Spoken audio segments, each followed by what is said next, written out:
Guys, welcome to study with Pooja. यहाँ पर हम लोग कुछ इंपॉर्टेंट क्वेश्चंस के बारे में डिस्कस कर रहे हैं और जो कि 2000 क्वेश्चन सीरीज चल रही है उसका ये नेक्स्ट लेक्चर होगा, नेक्स्ट पार्ट होगा। तो आइए डिस्कस करते हैं बनने वाले क्वेश्चंस पॉलिटी के। तो यहाँ क्वेश्चंस की प्रैक्टिस, ज़्यादा से ज़्यादा क्वेश्चन की प्रैक्टिस करने से आपको क्वेश्चंस में पढ़ने में क्लियरिटी आती जाती है। तो आइए देखते हैं। अगर आपने अभी तक की चैनल को सब्सक्राइब नहीं किया है तो सब्सक्राइब कर दें, बेल आइकन को प्रेस कर दें, जिससे आने वाली वीडियो की नोटिफिकेशन आपको मिल जाए। आइए डिस्कस करते हैं। फर्स्ट क्वेश्चन है विश्व का सबसे बड़ा लिखित एवं सर्वाधिक व्यापक संविधान किस देश का है। चैप्टर है संविधान की प्रमुख विशेषताएं। अगर आपने पॉलिटी का वो लेक्चर नहीं देखा है तो उसे देख लें, उसके बाद सॉल्व करें। आप देखेंगे आप इजीली सारे क्वेश्चन सॉल्व कर पा रहे हैं।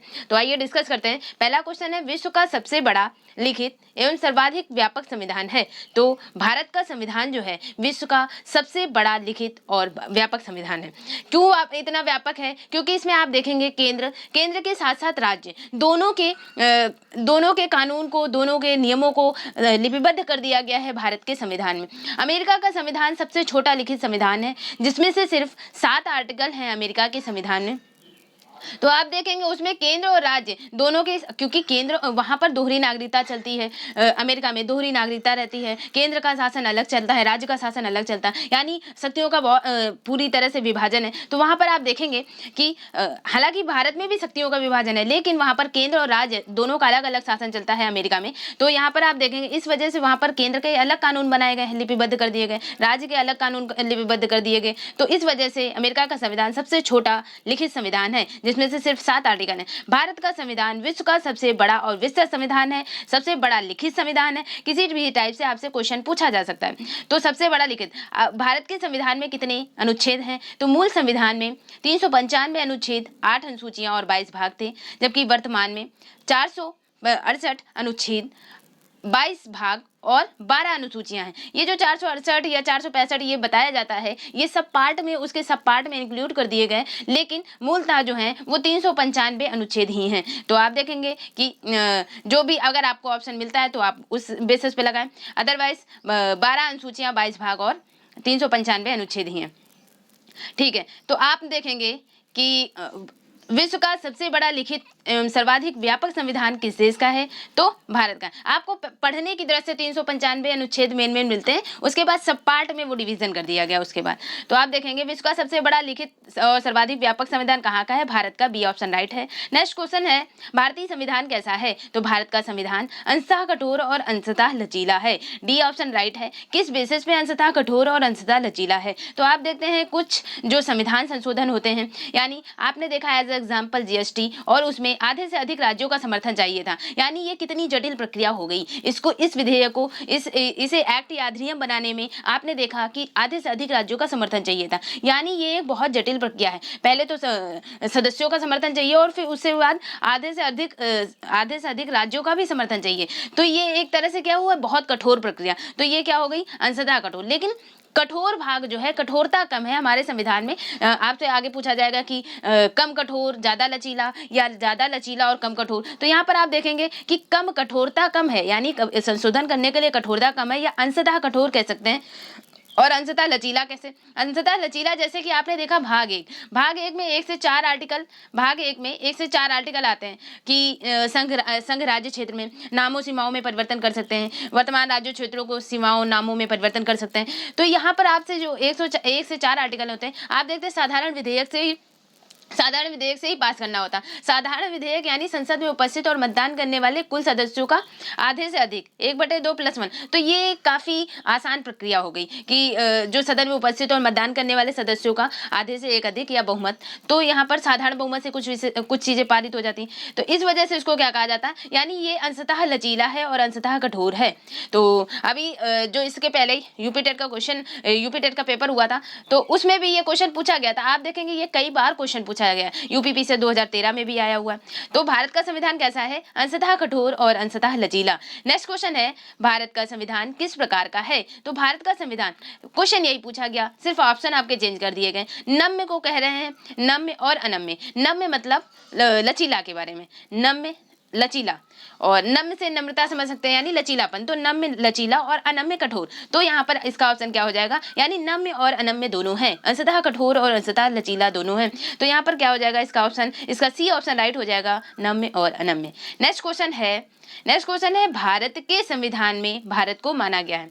नेक्स्ट क्वेश्चन क्या है, भारत के संविधान में भारत को माना गया है एक अर्ध संघ, स्वतंत्र राज्यों का संघ, राज्यों का एक यूनियन। तो यहाँ पर आपका आंसर क्या हो जाता है, आप जानते हैं जो पहला आर्टिकल आप पढ़ते हैं तो उसमें क्या लिखा जाता है कि जो भारत है वो राज्यों का एक संघ होगा। संघ यहाँ पर जो इंग्लिश इसका वर्जन है वहाँ पर यूनियन शब्द यूज किया गया है। तो यूनियन शब्द क्यों यूज किया गया है, फेडरेशन क्यों नहीं यूज किया गया, तो फेडरेशन भी संघ को रिप्रेजेंट करता है, लेकिन अमेरिका के संविधान में फेडरेशन शब्द को यूज किया गया है और भारत के संविधान में यूनियन शब्द को लिपिबद्ध किया गया। यूनियन मतलब ऐसा संघ जिससे अलग नहीं हुआ जा सकता, और फेडरेशन से अलग हो सकता है, यानी वो क्षेत्र वो राज्य अलग हो सकता है, लेकिन यूनियन से ना ही वो संघ क्षेत्र या कुछ छोटी सी भूमि भी यूनियन से अलग नहीं की जा सकती। इसलिए भारत के संविधान में जो वर्ड लिखा गया है वो है राज्यों का एक संघ और राज्यों का एक यूनियन, यहाँ पे संघ की इंग्लिश यूनियन लिखी गई, यानी सी ऑप्शन राइट हो जाता है। नेक्स्ट क्वेश्चन क्या है, नेक्स्ट क्वेश्चन है भारत का एक धर्मनिरपेक्ष देश है, इसका तात्पर्य है, तो भारत एक धर्मनिरपेक्ष यानी किसी भी धर्म के प्रति तटस्थता ना होना, यानी कि धर्मनिरपेक्ष का मतलब किसी भी धर्म के प्रति यानी संविधान की दृष्टि में सारे धर्म जो है वो बराबर हैं, यानी किसी भी धर्म को बढ़ावा ना देना। तो यहाँ पर आप देखेंगे आपके पास ऑप्शन है नागरिक कानून, धर्मनिरपेक्ष से अर्थ है तो यहाँ पर नागरिकता तो आप हटा दें, राज्य स्तर का कोई धर्म नहीं है। सेकंड क्या ऑप्शन है, राज्य स्तर का कोई धर्म नहीं है, यही है धर्मनिरपेक्षता का मतलब। बी ऑप्शन यहाँ पर राइट हो जाना चाहिए। तो बी ऑप्शन भारत एक धर्मनिरपेक्ष देश है, इसका तात्पर्य क्या है, इसका तात्पर्य है कि उसका राज्य स्तर पर कोई धर्म नहीं है। नेक्स्ट क्वेश्चन है निम्नलिखित कथनों में कौन सही है, तो निम्नलिखित कथनों में से कौन सा सही है, आपके पास ऑप्शन है भारतीय संविधान अध्यक्षात्मक है, नहीं, भारत का संविधान संसदात्मक शासन प्रणाली को अपनाता है। फिर नेक्स्ट ऑप्शन है भारत एक नाम मात्र का राजतंत्र है, राजतंत्र तो अपने यहाँ है नहीं, लोकतंत्र है। फिर उसके बाद आप देखेंगे भारत एक कुलीन तंत्र है, और चौथा ऑप्शन है भारत एक संसदात्मक प्रजातंत्र है, प्रजातंत्र यानी लोगों का तंत्र। तो संसदात्मक प्रजातंत्र को अपने यहाँ अपनाया गया है भारत में, क्योंकि संसदात्मक प्रणाली हमने कहां से ली है, तो संसदात्मक प्रणाली हमने ब्रिटेन के संविधान से ली है, ब्रिटेन से ली है, अडॉप्ट की है। तो यहां पर आप देखेंगे भारत जो है भारत एक संसदात्मक प्रजातंत्र है, डी ऑप्शन राइट हो जाता है। नेक्स्ट क्वेश्चन हम लोग डिस्कस करते हैं। नेक्स्ट क्वेश्चन है भारतीय संविधान के संबंध में कौन सा कथन सही है, तो भारत के संविधान के संबंध में आप ऑप्शन देखें, यह एक मौलिक संविधान है, यह दूसरे देशों के संविधान से प्रभावित है, यह दूसरे देशों के संविधान से बिल्कुल नकल है, और उपयुक्त सभी कथन गलत हैं। तो आप देखेंगे कि यह दूसरे देशों के संविधान से प्रभावित है। ये दूसरे देशों के, इसको सिद्ध करने के लिए आपने देखा कि राज्य के नीति निर्देशक सिद्धांत आयरलैंड के संविधान से लिए गए, मूल कर्तव्य कहाँ से लिए गए, यूएसएसआर से लिए गए हैं। फिर आपने देखा मौलिक अधिकार जो हैं वो अमेरिका से लिए गए हैं, न्यायिक समीक्षा, जुडिशियल रिव्यू, जुडिशियल एक्टिविटीज और पीआईएल जनहित याचिका जो है, पब्लिक इंटरेस्ट लिटिगेशन जो है, आपने देखा ये सारे अमेरिका से लिए गए हैं। फिर उसके बाद आप देखते हैं जर्मनी से आपातबंध लिए गए हैं। तो ये जो सारी चीजें हैं ये कहीं ना कहीं से अडॉप्ट की गई हैं, कहीं ना कहीं के संविधान से ली गई हैं। तो इस बेसिस पे हम कह सकते हैं कि यह यानी भारत का संविधान जो है वो दूसरे देशों के संविधान से प्रभावित है। B option is the right answer, B option सही है। फिर नेक्स्ट क्वेश्चन है निम्नलिखित में से कौन सा कथन सही है, तो आपके पास ऑप्शन है भारत का संविधान भारत में संसदीय पद्धति की सरकार की व्यवस्था करता है। भारत का संविधान, ठीक है, संसदीय पद्धति आपने देखा कि आपने ब्रिटेन के संविधान से संसदात्मक शासन पद्धति को अपनाया गया है, तो भारत में संसदीय पद्धति है। सेकंड इज भारतीय संविधान द्वारा स्वतंत्र न्यायपालिका की स्थापना की गई है। तो आप देखते हैं कार्यपालिका से न्यायपालिका का पृथक्करण आर्टिकल्स में भी आप देखते हैं। फिर उसके बाद यहाँ पर आप देखिए स्वतंत्र न्यायपालिका की व्यवस्था की गई है, न्यायपालिका का अलग है, विधायिका का अलग है और कार्यपालिका, तो यहाँ पर तीनों हालांकि एक दूसरे संबंध, लेकिन न्यायपालिका स्वतंत्र है। तो भारतीय संविधान द्वारा स्वतंत्र न्यायपालिका की स्थापना की गई है, तो ये भी सही है, क्योंकि आप देखते हैं कि संसद में न्यायालय की कोई बात नहीं की जा सकती, न्यायालय में संसद की कोई बात नहीं, यहाँ पर एक दूसरे से स्वतंत्र न्यायपालिका की स्थापना की गई है। फिर नेक्स्ट है भारतीय संविधान भारत में विधि के शासन की व्यवस्था करता है। तो भारत में भारतीय संविधान जो है सारे विधि मतलब कानून के शासन की, और आप देखते हैं कि ये संविधान ही है जिस पर पूरे भारत का कानून नियम सारे संचालित होते हैं। तो आप देखते हैं भारतीय संविधान भारत में विधि के शासन की व्यवस्था भी करता है। इस बेसिस पर आपके तीनों ऑप्शन राइट थे, इसलिए उपयुक्त सभी डी ऑप्शन राइट हो जाता है। नेक्स्ट क्वेश्चन है, ये क्वेश्चन नंबर है आपका 8 एंड 9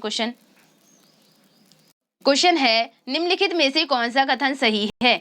आपके पास 9 नंबर क्वेश्चन है, निम्नलिखित में से कौन सा कथन सही है। तो आपके पास ऑप्शन है भारतीय संविधान निर्मित, लिखित और सर्वाधिक व्यापक है। तो निम्नलिखित में से कौन सा कथन सही नहीं है। अच्छा, नहीं आपको पहचानना, जहां भी आपको पास क्वेश्चन में नहीं आए आप उसको पहले अंडरलाइन कर लें, ताकि आप आंसर देखते समय आपको, क्योंकि पॉजिटिव चीज जल्दी दिखती है तो आप तुरंत सही वाला आंसर टिक करने की कोशिश करें, और वो जाने अनजाने आपसे क्वेश्चन गलत हो जाता है। तो यहाँ पर आप देखेंगे नहीं पूछा गया है, तो नहीं यानी भारत का संविधान लिखित और सर्वाधिक व्यापक है, ये बात सही है। फिर दूसरा ऑप्शन है भारत का संविधान संपूर्ण प्रभु संपन्न लोकतंत्रात्मक बंध निरपेक्ष तथा समाजवादी संविधान है, तो ये भी बात सही है बिल्कुल। और फिर थर्ड है भारतीय संविधान में मूल अधिकारों को समाविष्ट किया गया है। तो मूल अधिकारों को भारतीय संविधान में समाविष्ट किया गया, भाग 3 12 से 35 आर्टिकल।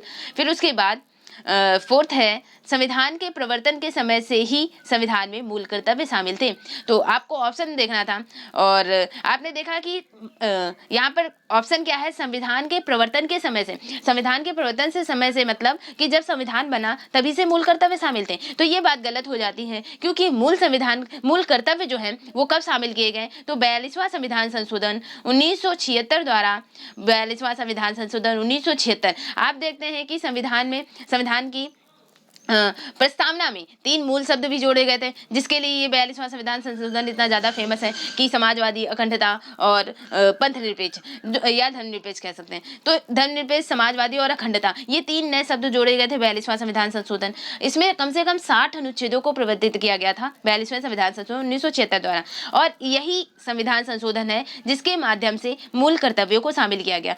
किस भाग में शामिल किया गया, तो मूल कर्तव्य जो थे वो 4 का, क्योंकि जहाँ पर भी क ख ग ये सब पाठ में दिखाई पड़ जाए तो आप समझ जाएं कि ये संशोधन द्वारा ही आया है, मूल संविधान में नहीं शामिल किया गया। तो ये 4 का जो है भाग 4 का में आर्टिकल 51 का में मूल कर्तव्यों को शामिल किया गया। तो ये जो चौथा ऑप्शन है कि संविधान के प्रवर्तन के समय से, तो संविधान के प्रवर्तन के समय से नहीं बल्कि बाद में इनको ऐड किया गया है, तो ये बात गलत हो जाती है। तो यहाँ पर नहीं पूछा गया था, तो नहीं में डी ऑप्शन राइट हो जाता है। नेक्स्ट क्वेश्चन है आपके पास, निम्नलिखित में से कौन सा कथन सही है।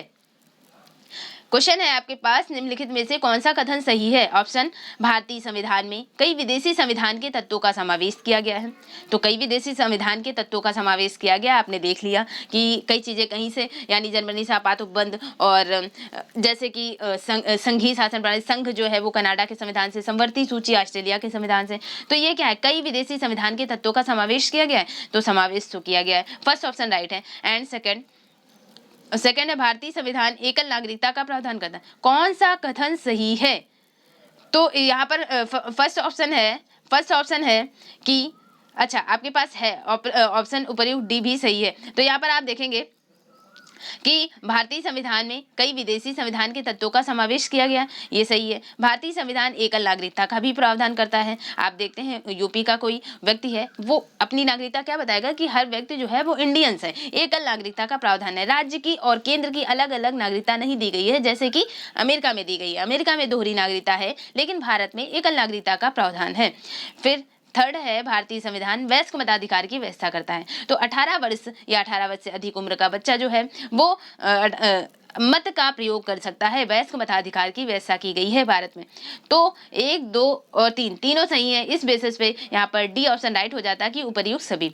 फिर नेक्स्ट है भारत का संविधान है, तो भारत का संविधान कैसा है? आपने देखा अंशतः कठोर और अंशतः लचीला। सेकंड आपने क्वेश्चन देखा था नम्य और अनम्य है। फिर थर्ड यहाँ पर क्या आपके पास ऑप्शन है? आपके पास ऑप्शन है अत्यंत लचीला, तो अत्यंत लचीला नहीं है, अत्यंत कठोर नहीं है। लेकिन इन दोनों क्वेश्चंस में, इन दोनों ऑप्शंस में आप फंस सकते हैं कि कठोर कम लचीला अधिक और कठोर अधिक लचीला कम। तो आपके पास आप देखते हैं कि कठोर कम है, कि कहीं कहीं ही आपको देखना है आधे से अधिक राज्यों का समर्थन प्राप्त हो रहा है किसी ही एक्ट या अधिनियम बनने में, तो आप देखेंगे। जबकि मोस्टली जो है वो साधारण विधेयक से पास कर दिए जाते हैं, कुछ में विशेष बहुमत से पास कर दिया जाता है। तो ये देखेंगे कि कठोर कम है लेकिन लचीला अधिक है। तो 11 का सी ऑप्शन राइट हो जाता है। नेक्स्ट क्वेश्चन है भारतीय संविधान का स्वरूप किस प्रकार का है? तो भारत की संविधान का स्वरूप किस प्रकार का है? आपके पास ऑप्शन है एकात्मक, पूर्ण संघात्मक, संरचना में संघात्मक, भावना में एकात्मक, भावना में संघात्मक और संरचना में एकात्मक। जब आपके पास इस तरह से आपके पास ऑप्शन आ जाते हैं तो आप थोड़ा सोच विचार कर के आंसर मार्क करें कि यहाँ पर आपके पास क्वेश्चन है भारतीय संविधान का स्वरूप कैसे है, किस प्रकार का है। तो भारतीय संविधान का जो स्वरूप है, तो आप देखेंगे कि इसकी संरचना कैसी है। इसमें आपने देखा था कि एकात्मकता के साथ साथ संघीय व्यवस्था को अपनाया गया है भारत के संविधान में। संघीय और संसदीय में क्या डिफरेंस होता है, मैं इस पर भी एक लेक्चर ले लूंगी। और अभी मैं आपके पास डिस्कस कर देती हूँ कि संरचना में संघात्मक कैसे। तो संघात्मक है तो यानी संघात्मक किसे कहते हैं? जहाँ पर दो सरकारें हों, शक्तियों का विभाजन हो रहा हो, लिखित संविधान हो, संविधान की सर्वोच्चता हो, वो यहाँ पर ये संघात्मकता को दर्शाते हैं।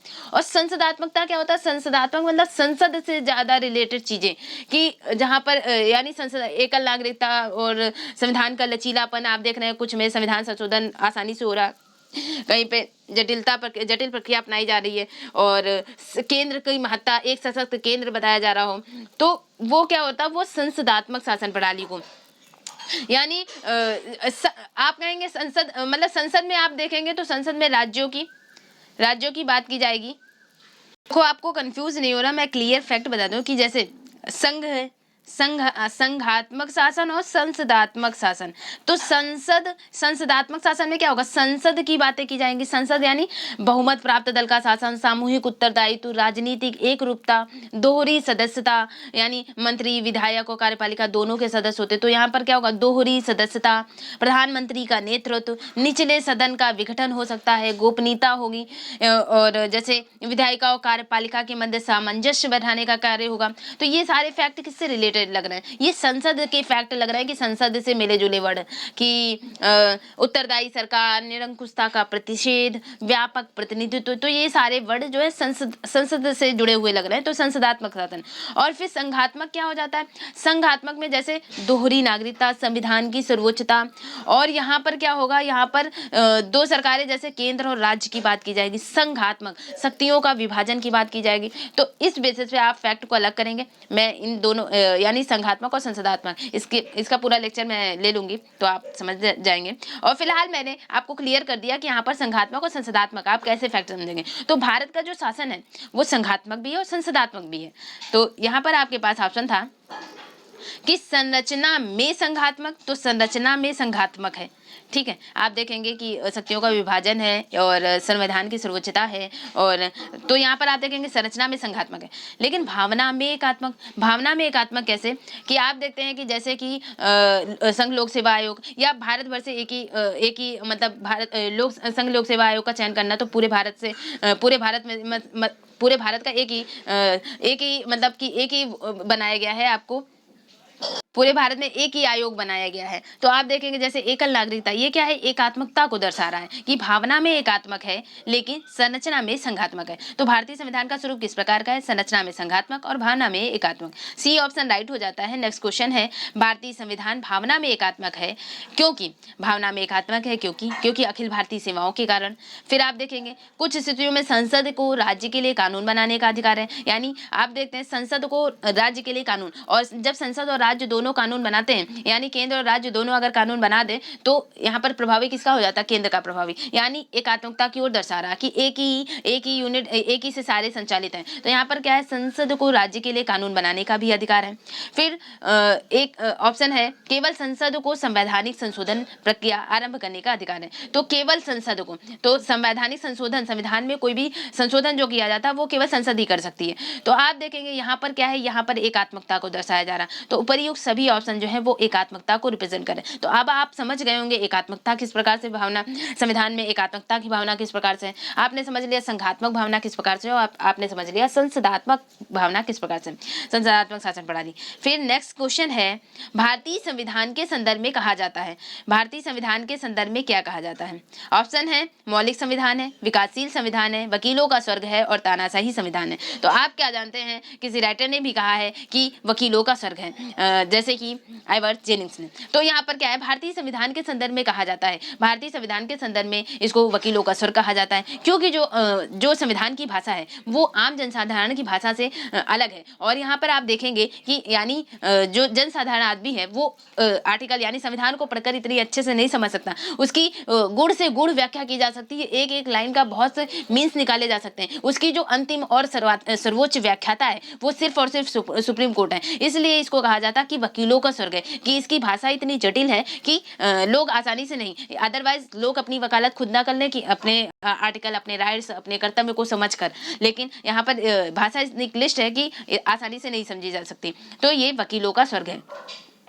नेक्स्ट है, भारतीय संविधान पर सबसे अधिक प्रभाव किसका पड़ा? तो भारतीय संविधान पर सबसे अधिक प्रभाव जो है भारत सरकार अधिनियम 1935 का। आप जानते हैं कि लगभग 200 से ज्यादा आर्टिकल यानी 235 के आसपास आर्टिकल जो है वो भारत सरकार अधिनियम 1935 से या तो सीधे उठाकर रख दिए गए या फिर उनमें से कुछ संशोधन करके, कुछ परिवर्तन करके रख लिया गया। तो जो कुछ आलोचक पक्ष हैं, आलोचना करने वाले वो क्या कहते हैं, वो कहते हैं कि भारत का संविधान लिखा गया है वो भारत सरकार अधिनियम 1935 की पूरी कॉपी पेस्ट कर दिया गया है। तो यहाँ पर आलोचनात्मक इस तरह से टिप्पणी करते हैं, लेकिन यहाँ पर कुछ संशोधन जो है वो परिवर्तन करके रखे गए हैं और कुछ को ऐसे ही रख दिया गया है, कुछ आर्टिकल्स को ऐसे उठाकर रख दिया गया है। तो भारत सरकार अधिनियम 1935 का सर्वाधिक प्रभाव पड़ा है भारत के संविधान में। नेक्स्ट क्वेश्चन है, निम्नलिखित में से यह किसने निर्धारित किया कि भारत का संविधान परिसंघीय है? तो निम्नलिखित में से किसने, परिसंघीय यहाँ पर संघात्मकता को ही पूछा जा रहा है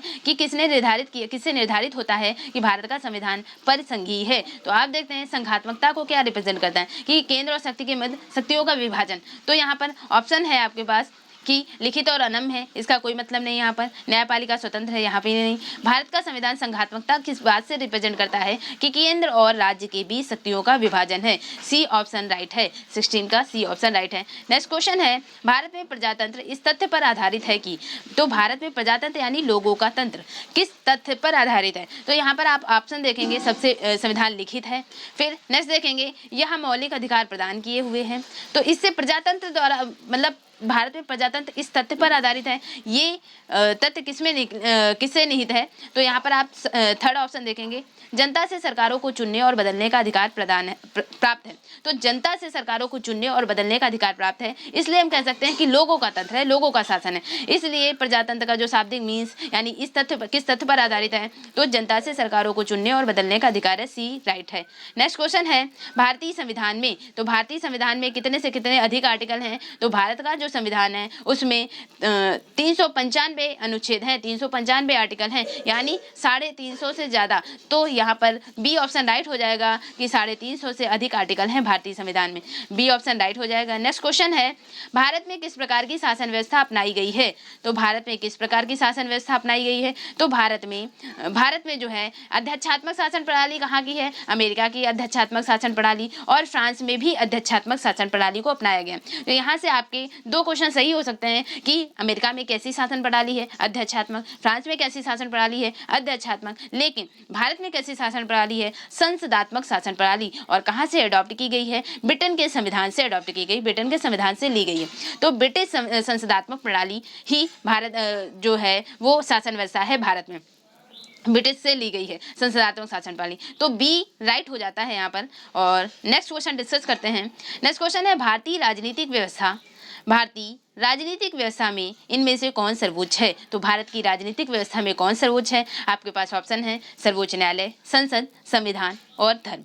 तो भारत की राजनीतिक व्यवस्था में कौन सर्वोच्च है? तो कौन सर्वोच्च है? संविधान की सर्वोच्चता है। सारा कानून, सारे नियम जो है वो संविधान में लिपिबद्ध आर्टिकल और संविधान में लिपिबद्ध विधि के तहत ही चलता है पूरे भारत का शासन। तो यहाँ पर आप देखेंगे कि भारतीय राजनीतिक व्यवस्था पॉलिटिकल जो व्यवस्था है, राजनीतिक व्यवस्था है, इनमें से कौन सर्वोच्च है? तो इनमें से संविधान ही सर्वोच्च है।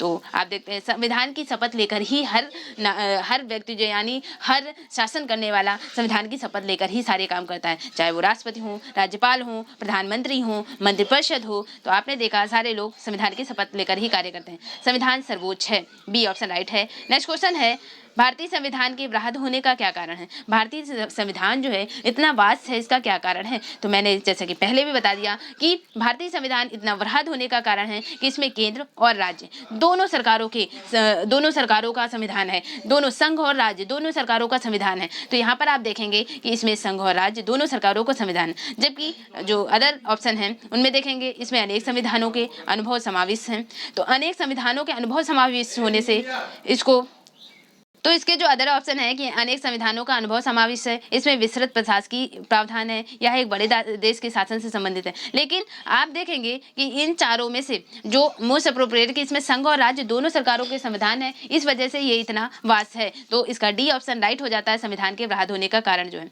फिर नेक्स्ट क्वेश्चन है भारतीय संविधान का अभिभावक कौन है? तो भारतीय संविधान का अभिभावक कौन है कि अगर संविधान की उल्लंघना होती है, संविधान के किसी आर्टिकल की अवहेलना की जाती है या नहीं माना जा रहा, तो आप किसके पास जाते हैं? सर्वोच्च न्यायालय के पास जाते हैं। सर्वोच्च न्यायालय आखिरी व्याख्या करता है संविधान का, वो सूक्ष्म से सूक्ष्म व्याख्या भी करता है संविधान की।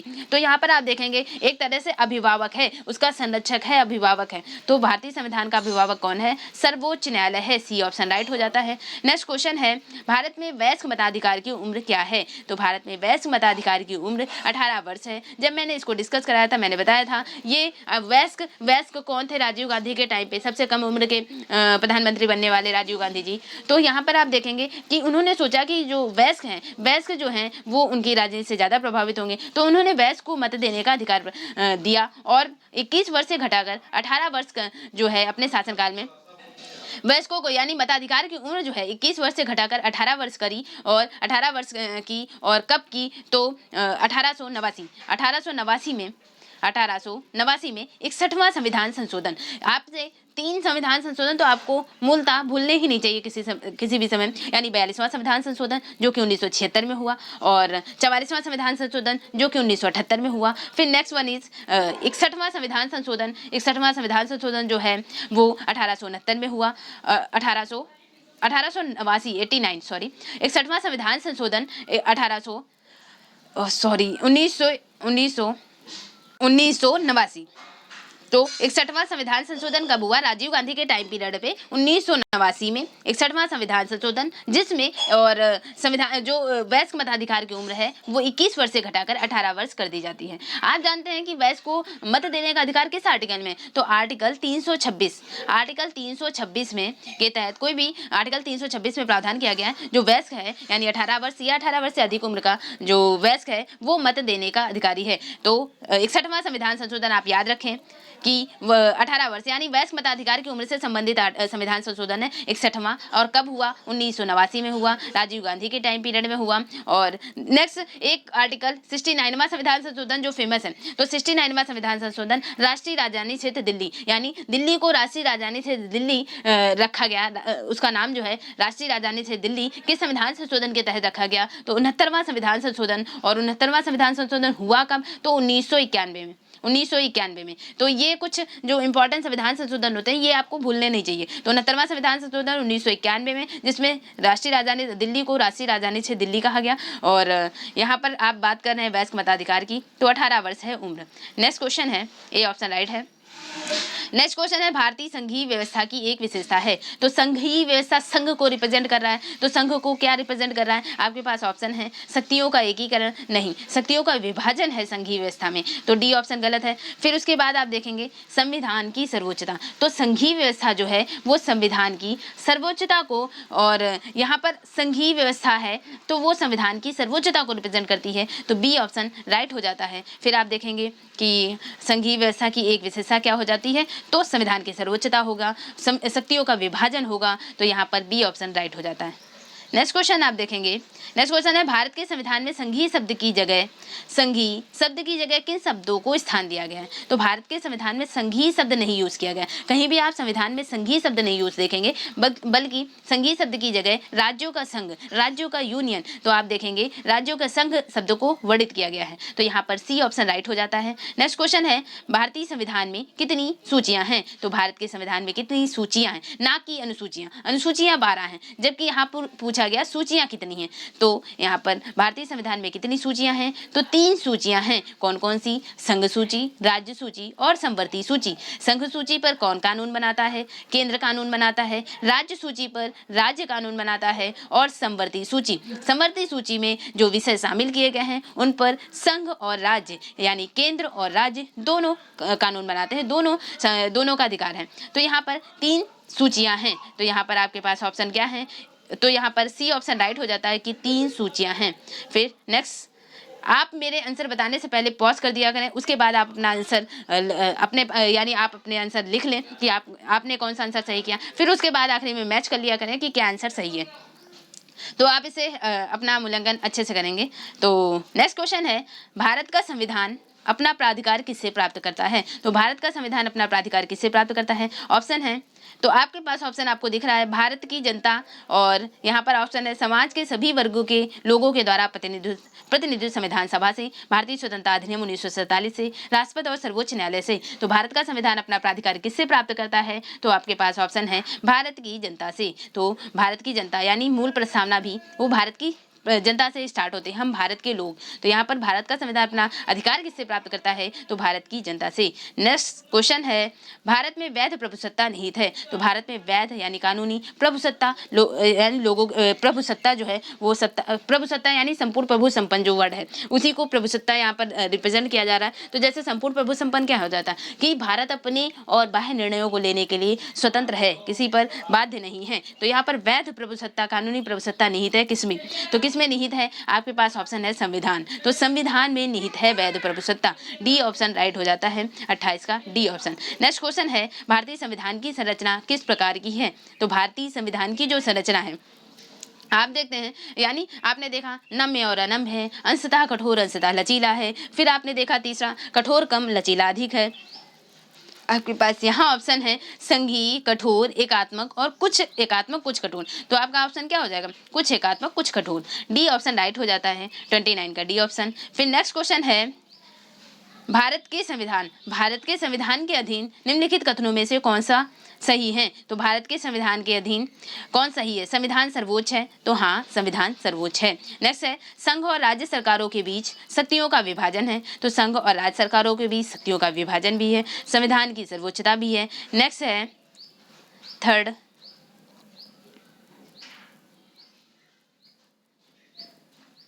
थर्ड ऑप्शन है भारत के संविधान के संशोधन, थर्ड है संविधान के संशोधनों के लिए विहित प्रक्रिया का अनुसरण, संविधान के संशोधनों के लिए विहित प्रक्रिया का अनुसरण करना होता है। तो संविधान के संशोधनों के तहत जो है विहित प्रक्रिया का अनुसरण करना होता है। नेक्स्ट है, तो आप देखते हैं संविधान के संशोधन, तो संविधान का संशोधन किस आर्टिकल में? आर्टिकल 368। तो 368 में संविधान संशोधन की प्रक्रिया बताई गई है, लेकिन ये भी कहा गया है कि जो संविधान का किसी भी आर्टिकल में आर्टिकल में संशोधन करना है तो आपको आर्टिकल 368 में लिखित लिपिबद्ध जो प्रक्रिया है उस प्रक्रिया का अनुसरण करना ही होगा। तो उस प्रक्रिया के अनुसरण करने पर अगर आर्टिकल 368 में लिखित प्रक्रिया के तहत अगर किसी का कोई संविधान संशोधन नहीं किया गया है तो उसकी न्यायिक समीक्षा हो सकती है, जुडिशियल रिव्यू हो सकता है, सर्वोच्च न्यायालय के पास ये अधिकार है। तो आपके पास ये क्लियर हो गया कि संविधान के संशोधनों के लिए विहित प्रक्रिया का अनुसरण करना होता है। नेक्स्ट देखेंगे, संघ की संसद राज्य विधानसभाएं संप्रभु हैं। तो राज्य विधानसभाएं संप्रभु नहीं हैं। जो विधानसभाएं हैं वो सारे निर्णयों को लेने के लिए अपने और बाय स्वतंत्र नहीं है। ये राज्य विधानसभाएं जो है वो संघ, आप देखते हैं कुछ कानून कुछ नियम जो होते हैं वो संसद से पारित होते हैं, संसद से बनते हैं। तो यहाँ पर आप देखेंगे लास्ट में जो है वो संसद के पास जाते हैं कानून नियम बनने के, चाहे फिर विधान परिषद का गठन ही क्यों ना हो, तो संसद लास्ट पारित करता है। तो यहाँ पर आप देखेंगे संघ की संसद और राज्य विधानसभाएं संप्रभु हैं, तो संप्रभु नहीं है, फोर्थ गलत हो जाता है। नेक्स्ट है, मूल अधिकारों की परिधि को निर्धारित करने के लिए संविधान की उद्देशिका का सहारा नहीं लिया जा सकता। तो आप देखेंगे जो उद्देशिका है, उद्देशिका के बारे में किसमें बताया गया, केशवानंद भारती बनाम केरल राज्य। केशवानंद भारती बनाम केरल राज्य में 3 तथ्य दिए गए कि जो उद्देशिका है, उद्देशिका का सहारा लिया जा सकता है, लेकिन उद्देशिका का सहारा लिया जा सकता है, लेकिन उद्देशिका न्याय योग्य नहीं हो सकती। उद्देशिका न्याय योग्य नहीं हो सकती, यानी उसको कानूनी प्रक्रिया के तहत हम उसका सहारा नहीं ले सकते कि सर्वोच्च न्यायालय में उद्देशिका ये कहती। हालांकि जब कभी उद्देशिका क्या है, उद्देशिका जो है वो संविधान को समझने की एक कुंजी है। अगर किसी भी आर्टिकल का मीन्स नहीं निकलता है या आर्टिकल का गुण अर्थ नहीं निकल पा रहा है, तो सहारा लिया जाता है उद्देशिका का, कि उद्देशिका क्या, उद्देशिका एक सार है संविधान का। तो यहाँ पर आप देखेंगे कि उसका सहारा नहीं लिया जा सकता, या सहारा लिया जा सकता है। यहाँ पर आपके पास ऑप्शन है कि नहीं लिया जा सकता, इसलिए ये गलत हो जाता है कि मूल अधिकारों की परिधि को निर्धारित करने के लिए संविधान की उद्देशिका का सहारा नहीं लिया जा सकता, इसलिए ये गलत है। तो आपके पास ऑप्शन राइट कौन कौन से हो जाते हैं, 1, 2 और 3। तो 1, 2, 3 किस आर्टिकल में, किस ऑप्शन में है, तो डी ऑप्शन यहाँ पर राइट हो जाता है, डी ऑप्शन 1, 2 और 3। फिर नेक्स्ट क्वेश्चन है लिखित संविधान। नेक्स्ट क्वेश्चन है लिखित संविधान की अवधारणा का सर्वप्रथम कहाँ जन्म हुआ। तो लिखित संविधान की अवधारणा का जन्म कहाँ हुआ। आप जानते हैं लिखित संविधान है अमेरिका में सबसे छोटा लिखित संविधान, लेकिन लिखित संविधान की अवधारणा का सर्वप्रथम जन्म कहाँ हुआ। तो सर्वप्रथम जो जन्म हुआ लिखित संविधान की अवधारणा का, तो फ्रांस में हुआ, ए ऑप्शन राइट है। नेक्स्ट क्वेश्चन है अध्यक्षात्मक शासन का उदय सर्वप्रथम किस देश में हुआ। तो अध्यक्षात्मक शासन प्रणाली अमेरिका की आप फेमस है कि अमेरिका में एक ऐसा शासन व्यवस्था है, अध्यक्षात्मक शासन प्रणाली है। तो सर्वप्रथम इसका उदय कहाँ से हुआ, तो संयुक्त राज्य अमेरिका से हुआ, डी ऑप्शन राइट है। नेक्स्ट क्वेश्चन है आपके पास, नेक्स्ट क्वेश्चन, निम्नलिखित में से कौन एक भारतीय संविधान का दर्शन नहीं है। तो निम्नलिखित में से कौन एक भारतीय संविधान का दर्शन नहीं है, यानी भारतीय संविधान में क्या उल्लिखित नहीं है। तो कल्याणकारी राज्य की बात की गई है, राजनीतिक समानता, समाजवादी राज्य। तो आप देखते हैं प्रस्तावना में समाजवादी, राजनीतिक ये वर्ड निहित हैं, लेकिन कल्याणकारी, लोक कल्याणकारी राज्यों का गठन, तो यहाँ पर कल्याणकारी वर्ड भी संविधान में, लेकिन साम्यवादी राज्य की बात कहीं नहीं की गई है पूरे संविधान में। तो साम्यवादी राज्य यानी डी ऑप्शन यहाँ पर नहीं होना चाहिए, तो यानी डी ऑप्शन राइट हो जाएगा, क्योंकि हमसे क्या पूछा गया था, नहीं पूछा गया था। नेक्स्ट क्वेश्चन है, कारण है आपके पास कथन और कारण। कथन है भारतीय संविधान अर्धसंघात्मक है। तो आपने देखा भारत का जो संविधान है वो अर्धसंघात्मक है, पूरी तरह से संघात्मकता को भी नहीं रिप्रेजेंट करता है। तो आप इसको अर्धसंघात्मक को और क्या कह सकते हैं, तो अर्धसंघात्मक को कह सकते हैं ना तो संघात्मक है और ना ही एकात्मक, इस तरह से हम कह सकते हैं अर्धसंघात्मक है। तो इस तरह से आपने देखा कि कथन भी सही है और कारण जो है इसकी अर्धसंघात्मक वर्ड की सही व्याख्या भी कर रहा है। तो ए और आर दोनों सही है, आर ए की सही व्याख्या करता है, यानी 34 का ए ऑप्शन राइट हो जाता है। नेक्स्ट क्वेश्चन है निम्नलिखित में इनमें से कौन सा भारतीय संघीय व्यवस्था में एकात्मक तत्व है, यानी एकात्मकता को रिप्रेजेंट कर रहा है इनमें से। तो एकात्मकता भारतीय संघीय व्यवस्था में एकात्मक कौन सा है, तो आपके पास ऑप्शन है कि एकात्मकता को कौन रिप्रेजेंट करेगा, अखिल भारतीय सेवाएं हो गई। फिर उसके बाद एकात्मकता में जैसे कि राज्यपालों की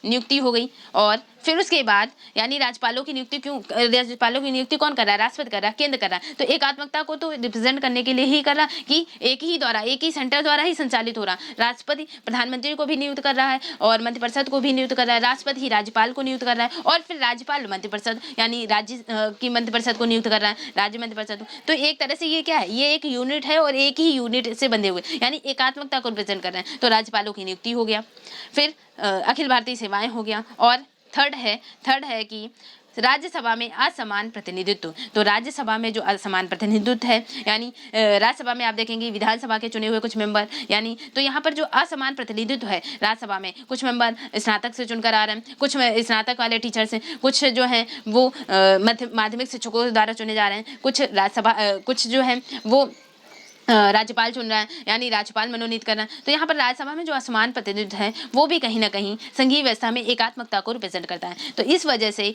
2, 3 और 5 सही हो जाते हैं। तो आपका ऑप्शन क्या होगा? आपका ऑप्शन होगा बी, 35 का बी ऑप्शन राइट हो जाएगा। नेक्स्ट क्वेश्चन है, भारत में राजनीतिक व्यवस्था के मूलभूत लक्षण हैं। तो भारत में राजनीतिक व्यवस्था के मूलभूत लक्षण क्या हैं? आपके पास ऑप्शन है, यह एक लोकतंत्रात्मक गणतंत्र है, ठीक है, यह संसदीय रूप की सरकार है, और यहाँ पर थर्ड है, सर्वोच्च सत्ता भारत की जनता में निहित। ये भी सही है, सर्वोच्च सत्ता भारत की जनता में निहित है। इसमें संसदीय प्रकार की संसदात्मक सरकार है। आप देखते हैं भारत का संविधान संसदात्मक है, लोकतंत्रात्मक गणतंत्र भी है, लोगों का तंत्र गणतंत्रात्मक है। फिर चौथा है, यह एक एकीकृत शक्ति का प्रावधान करती है। एकीकृत शक्ति का प्रावधान करती है, तो एकीकृत शक्ति का प्रावधान करती है तो ये नहीं है, क्योंकि शक्तियों का विभाजन है, अपने आप में क्या है, शक्तियों का विभाजन है, एक ही शक्ति से सब संचालित नहीं है। तो फोर्थ गलत हो जाता है, 1, 2, 3 सही है। 1, 2, 3 के हिसाब से यहाँ पर 36 का बी ऑप्शन राइट हो जाता है। नेक्स्ट क्वेश्चन है, नेक्स्ट क्वेश्चन, निम्नलिखित में से कौन सी विशेषता भारतीय संघ और अमेरिकी संघ दोनों में साझी है, यानी भारतीय संघ और अमेरिकी संघ दोनों में पाई जाती है कौन सी विशेषता? तो दोहरी नागरिकता तो नहीं है, क्योंकि अपने यहाँ यानी भारत में एकल नागरिकता है और अमेरिका में दोहरी नागरिकता। एकल नागरिकता भी दोनों जगह नहीं है। संविधान की 3 सूचियाँ और संविधान की 3 सूचियाँ, ये भी दोनों में सेम नहीं। फिर उसके बाद यहाँ पर आप देखेंगे कि क्योंकि वहाँ पर राज्य और केंद्र दोनों का अलग अलग शासन, दो ही जगह आप देखेंगे। यहाँ पर क्या 3 कुछ जो है कानून नियम, उन पर दोनों शासन बना रहा है, दोनों कानून बना सकते हैं समवर्ती सूची के अंतर्गत। तो यहाँ पर ये भी सेम नहीं है कि 3 सूचियाँ। फिर चौथा है, संविधान की व्याख्या करने के लिए संघीय उच्चतम न्यायालय। तो संविधान की व्याख्या करने के लिए संघीय उच्चतम न्यायालय कोर्ट की स्थापना की गई है, और अमेरिका में भी यही व्यवस्था है। तो यानी सर्वोच्च कौन है, उच्चतम न्यायालय या सुप्रीम कोर्ट है? तो दोनों जगह सुप्रीम कोर्ट सर्वोच्च है संविधान की व्याख्या करने के लिए। ये ऑप्शन दोनों जगह सही है, यानी भारतीय संघ और अमेरिकी संघ में क्या साझा है? तो संविधान की व्याख्या करने के लिए संघीय उच्चतम न्यायालय। फिर 38 क्वेश्चन देखें, 38 है, निम्नलिखित में से कौन भारतीय राज्यव्यवस्था में सर्वोच्च है? तो भारत की राज्यव्यवस्था में सर्वोच्च कौन है राज्यव्यवस्था में? तो भारत की राज्यव्यवस्था में सर्वोच्च है सर्वोच्च न्यायालय, डी ऑप्शन राइट हो जाता है। नेक्स्ट क्वेश्चन है 39, भारतीय संविधान से आप संविधान का आप किस प्रकार वर्णन करेंगे? तो भारतीय संविधान का आप किस प्रकार वर्णन करेंगे? आपके पास ऑप्शन है, आकार में मध्यम, बहुत छोटा एवं सुसंहत, विश्व का सबसे विस्तृत संविधानों में से एक। तो भारत का संविधान जो है विश्व के सबसे विस्तृत संविधानों में से एक है। नेक्स्ट है आपके पास, भारत का सी ऑप्शन राइट हो जाता है। नेक्स्ट है, भारत का संविधान मान्यता प्रदान करता है। तो भारत का संविधान जो है वो धार्मिक और भाषाई, यहाँ केवल वर्ड लग गया इसलिए गलत है, यहाँ पर केवल धार्मिक केवल भाषाई। और थर्ड है, धार्मिक और भाषाई अल्पसंख्यकों को। तो धार्मिक और भाषाई अल्पसंख्यकों को रिप्रेजेंट करता है, ना कि नरजाति अल्पसंख्यकों को। तो नरजाति वर्ड नहीं है भारत के संविधान में, तो सी ऑप्शन राइट हो जाता है। तो ये हो गए आपके 40 क्वेश्चन डिस्कशन, 40 क्वेश्चनों का डिस्कशन हो गया। और अगर आपको सेशन अच्छा लगा हो, लाइक करें, कमेंट करें, शेयर करें और ज़्यादा से ज़्यादा शेयर करें। Do subscribe my channel. Okay दोस्तों, थैंक यू।